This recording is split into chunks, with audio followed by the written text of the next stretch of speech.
はい、皆さんこんにちは。寺子屋忍者の岩沢です。今日は生け花のレッスンをしていきたいと思います。その前に最近寺子屋忍者の方にいろんな国の方々が茶道や華道の体験に来ていただいておりまして、ちょっとその報告をさせていただきたいと思います。今まで来た国をちょっとまとめてみました。アジアなんですけど、日本の方はもちろんなんですけれども、中国、台湾、インド、シンガポールの方に来ていただいておりました。インドの方は今年の4月ですね、桜の季節にすごい団体様がたくさん来ていただきまして、500名以上の方はお越しいただいたかと思います。あとはヨーロッパですね、イギリス、イタリア、エストニア、オーストラリア、ドイツ、フランス、ノルウェー、チェコ、スペインのお客様がいらしてくださいました。つい先日はスペインと日本の直行便がコロナ以来4年ぶりだったかな、2年ぶりに再開されたということで、第1便で遊びに来てくださいました。あとは北アメリカですね、アメリカ、カナダ、メキシコ、コスタリカ、かなりいろんな国の方が遊びに来てくださっております。あとはなかなか日本にいると馴染みがないところで、南アメリカですね、の方でアルゼンチンの方とかチリの方も遊びに来てくださいました。あとはアフリカですね、エジプト、モロッコ、南アフリカの方も遊びに来てくださいました。あとはオセアニアでオーストラリアの方も遊びに来てくださいました。かなりいろんな国から遊びに来ていただいておりまして、ですかね、結構数えておけばよかったんですけど、20カ国以上ぐらいですかね、の方に日本に来た時に何か日本文化に触れたいということで、寺子屋忍者高校寺の方を選んでいただいて遊びに来ていただいております。ぜひこちらの動画をご覧の皆様もぜひ概要欄を覗いてみていただければと思います。高校寺という東京の港区の中心のお寺で茶道や華道の体験ができます。ありがとうございます。はい、では、着物を着ている時の所作について、少し解説していきたいと思います。なかなか着物を着る機会がないと、普段お洋服で動く時と同じような動きになってしまうかと思うんですけれども、着物の時は着物らしい所作をしていただいた方が綺麗に見えますし、あとは着崩れもしにくいので、ぜひ簡単なので動いていただければと思います。はい、まず立ちの姿勢ですね。足を揃えます。で、少し斜めを向いた方が綺麗に見えますね。なので少し斜めを向いていただいて、親指をきっちりとつけます。で、背中はしっかりとへこませて手は軽く前で振ります。で、姿勢を伸ばし、頭をしっかりと上からつられているような形でしっかりと上の方に伸ばして、顎は軽く引きます。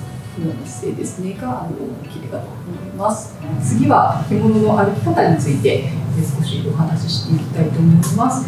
普段お洋服の時とかって結構このまままっすぐ歩いてしまうと思うんですけれども、着物の時はですね、少し内股気味に歩くと良いとされています。そして筋足ですね、布とか狂言とか茶道とかも同じなんですけれども、筋足といって床に足をつけたまま滑らすような形で歩いていくと良いと思います。このような形ですね。で、手は軽く横に置いていただいてもよろしいかと思います。で、その時にちょっと注意することなんですけれども、このような畳のへりですね、家紋だったりとか、あとはお寺の門とか門が入ったりとかするので、こういうところは踏まないようにいたしましょう。なんかたまに海外の方とかにそういうふうにお話をすると、なんかジャンプするんですかとかって言われるんですけど、それはもちろんジャンプはしないです。簡単にこのような形でまたいでいただければと思います。はい、次は椅子の座り方です。腰掛けていただくときなんですけれども、こちらは背もたれがない椅子なんですけれども、背もたれがある椅子に座るときも深くは腰掛けないで帯がずれてしまったりとかするので、帯がかからないようにですね、拳一つ分とか、あるいは椅子の半分ぐらいですね、目安に腰掛けていただくとよろしいかと思います。で、姿勢がいい方がよく見えますので、丹田ですね、こちらに丹田っていうところがあるんですけど、そちらをちょっと意識してしっかりと腰を伸ばすようにすると綺麗かなと思います。はい、椅子の座り方の次なんですけれども、タクシーの椅子の座り方ですね。後部座席に乗ることが多いかと思うんですけれども、着物の時もドレスとかと同じですね。まず一番最初に、横向きで押しかけていただきます。でドレスとかとパンツを持ち上げていただくと思うんですけれども、着物も、そこまで上げても大丈夫だとは思うんですけれども、少しこういった形ですね。横にスライドして向きを変えるような形で足をこうやってまたいだりとかするとかっこ悪いので、先に腰を斜めで、横向きで落としてから、回転をするというような座り方がよろしいかと思います。はい、次は正座の仕方ですね。正座をするときに少しこのような形で裾ですね、こう前で押さえていただいて座るときれいに座れるかなと思います。で長時間座るときにですね、ここに拳1つ分ぐらい上げていただいて、後ろのかかとは開いた形で、親指を少し軽く重ねると疲れないというふうに言われています。佐藤とかでね、長時間座ると結構足がしびれてしまうかと思うんですけれども、そういった時に少し意識していただければと思います。次は立ち方ですね。立つ時にいきなり立とうとするとちょっとフラフラっとしてしまったりするので、まず一番最初に膝といってかかとに腰を見せますね。こういった形になります。しびれてる時とか親指に力が入るのでよろけたりしにくくなります。で片足ずつですね、少し足をずらしていただいて、そのまままっすぐ上に立って足を揃えるような形だときれいに見えるかと思います。はい、では次は座布団の、座り方について説明していきます。こちらですね、輪になっている部分が前に来るようにします。この類性があるようなところではなく、前側になっているところですね。前になります。で、座り方ですね、佐藤とかでよく見せるという動きがあるかと思うんですけれども、その形でいきます。しますという形ですね。にじって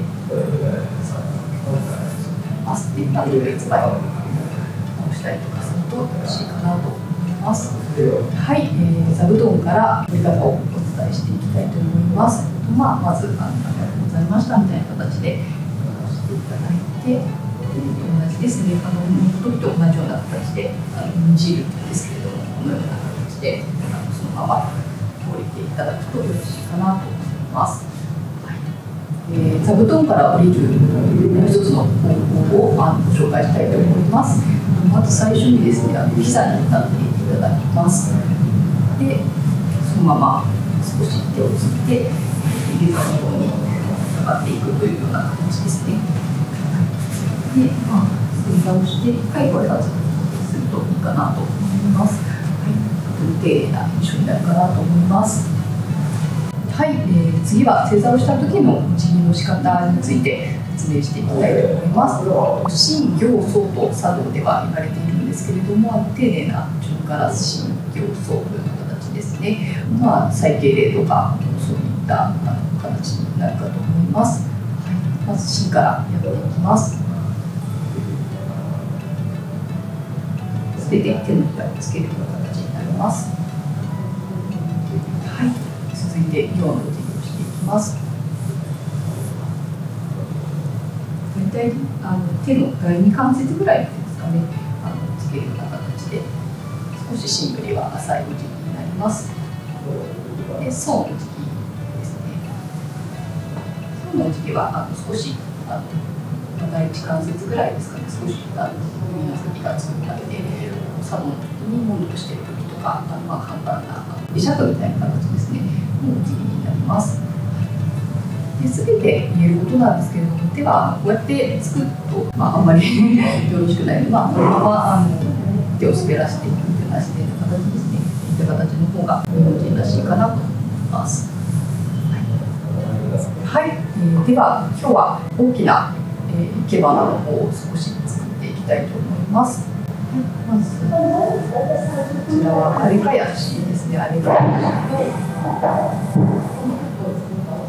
こちらがリンゴですね。紫色のきれいなリンゴになります。で、こちらがケイトウですね。鳥の頭に似ているので結構ですね。そうですね。こちらが机になります。で、黒ベルカーを使っていきます。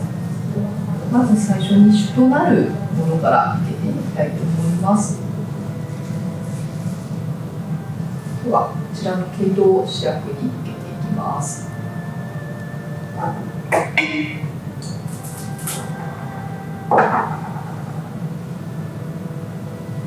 花瓶に切るときは斜めに切るんですけれども、剣山にしたときはまっすぐとか、あと斜めに手を尽くすために斜めに切ることもあるんですけれども、すごく鋭角に花瓶とかでは切るんですけど、そのようには切らないようにしましょう。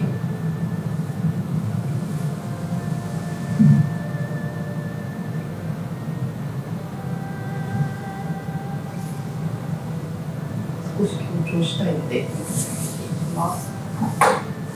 高さを変えていきます。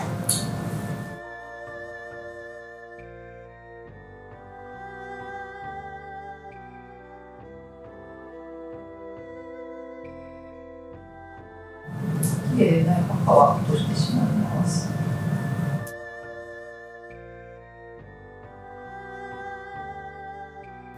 れですね。対比させるようなものを入れていきます。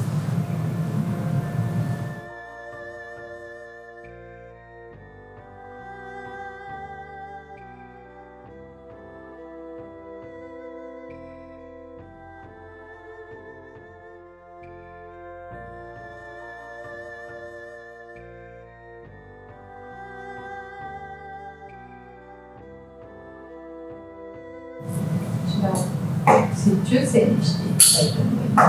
他の線ですね。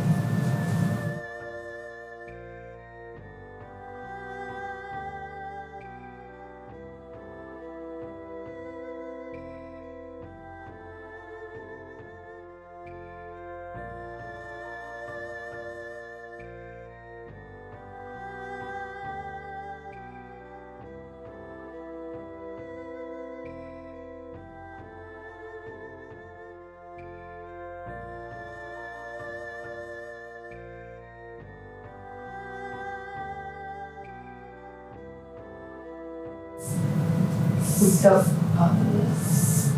動作をためると言いますね。形を変えていきます。少しクルンとなったかと思うんですけれども、いい形を変えていきます。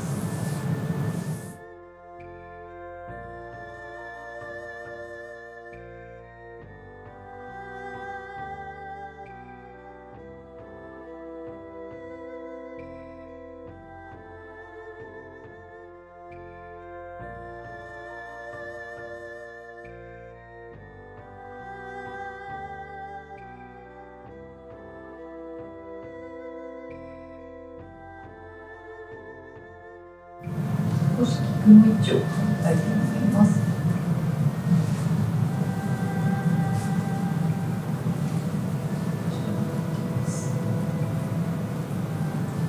すぐに刺してから少し傾けます。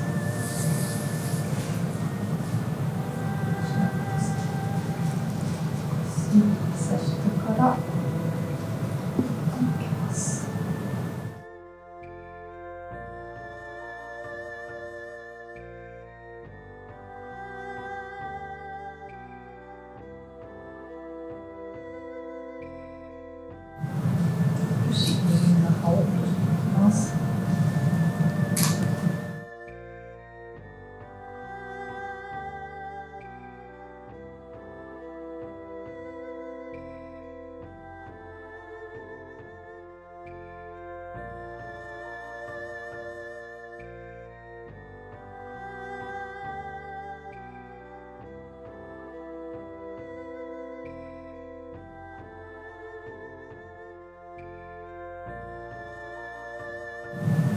長さがっているものがあったので、少し多めに糸を変えました。はい、こちらで完成です。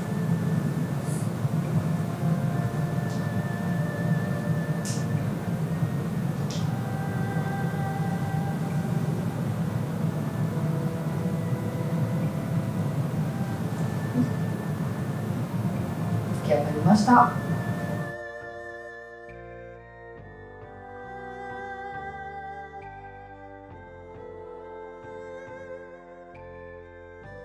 い、出来上がりました。こちらの主となるものですね、系統の赤い系統を生けております。で、対比させるものですね、両として、黄色い木を生けております。こちらのコントラストが綺麗になるように生けました。で、林道ですね、紫色の真ん中の林道を正中線として、真ん中の筋が通るような形で置いております。で、アレカヤシとクラレリカですね、こちらを柱として形をシェイプをきれいに見せるように作りました。はい、こちらいかがでしょうか。こちらの動画が気に入っていただけましたら、ぜひ寺子屋忍者のチャンネルのいいねとチャンネル登録をしていただけますと幸いです。おかげさまで今2500人ぐらいやっとなりました。はい、どんどんこれからもアップしていきたいと思っておりますので、ぜひチャンネル登録していただけますと幸いです。コメントもぜひいただければと思います。よろしくお願いします。はい、本日もありがとうございました。